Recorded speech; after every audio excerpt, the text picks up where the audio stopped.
జగ్గంపేటలో పోలీసుల అవగాహన కార్యక్రమం నిర్వహించారు. జగ్గంపేట ఎస్ఐ రఘునాథరావు మండలంలోని కొత్తూరు గ్రామంలో ఉపాధి హామీ కూలీలతో సమావేశమయ్యారు. ఈ సందర్భంగా భద్రతా అంశాలపై అవగాహన కల్పిస్తూ గ్రామాల్లో అసాంఘిక కార్యకలాపాలను అడ్డుకునేందుకు ప్రజలు సహకరించాలని కోరారు. వాహన దొంగతనాల పట్ల అప్రమత్తంగా ఉండాలని సూచిస్తూ ద్విచక్ర వాహనాలకు పటిష్టమైన సేఫ్టీ లాక్లు వాడాలని తెలిపారు. అలాగే ఎలాంటి అనుమానాస్పద ఘటనలు గమనించిన వెంటనే పోలీసులకు సమాచారం అందించాలని, గ్రామాలను నేరరహితంగా తీర్చిదిద్దేందుకు అందరూ కలిసి పనిచేయాలని పిలుపునిచ్చారు. ఎవరో ఒకరు బ్రేక్ వేయాలంటే ఉద్యోగం రావాలి. ఒకళ్ళకి ఉద్యోగం వచ్చిందంటే ఉద్యోగం అంటే ఏదో ఒకటి, ఇది ప్రైవేటా గవర్నమెంటా లేకపోతే ఏదో రకంగా సంపాదన అంటే కష్టపడి తత్వం నేర్చుకుంటే వాళ్ళ పిల్లలు మళ్ళీ వాళ్ళే తయారవుతారు. అలా అంటే బ్రేక్ పడిపోతుంది.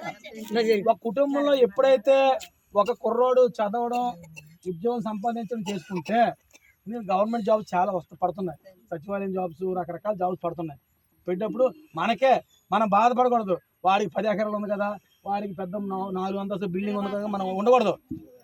మన పిల్లలు బాగుపడితేనే వాళ్ళే 10 ఎకరాలు, వాళ్ళే పెద్ద బిల్డింగ్. ఓకేనా? ఇప్పుడు అది మన పిల్లలు ప్రయోజకులు అయితేనే. కాబట్టి దృష్టి అంతా కూడా పిల్లల మీద పెట్టాలి. ఒక్కసారి బ్రేక్ పడిందంటే ఇంకా తరతరాలు అలాగలాగా మారిపోద్ది. ఇప్పుడు మేము ఉన్నాము, మా తాత వ్యవసాయం, మా నాన్న వ్యవసాయం, ఇప్పుడు నాకు ఉద్యోగం వచ్చింది, ఇప్పుడు నా పిల్లలు ఏమవుతారు, చేసుకుంటారు, చిన్నదో పెద్ద చేసుకుంటారు. అలా మారిపోద్ది. అలా మారాలన్నమాట ఏదో రకంగా. ఓకే, చాలా ఎండలో ఉన్నారు చాలా మంది. సరే, థ్యాంక్ యూ అందరికి కూడా.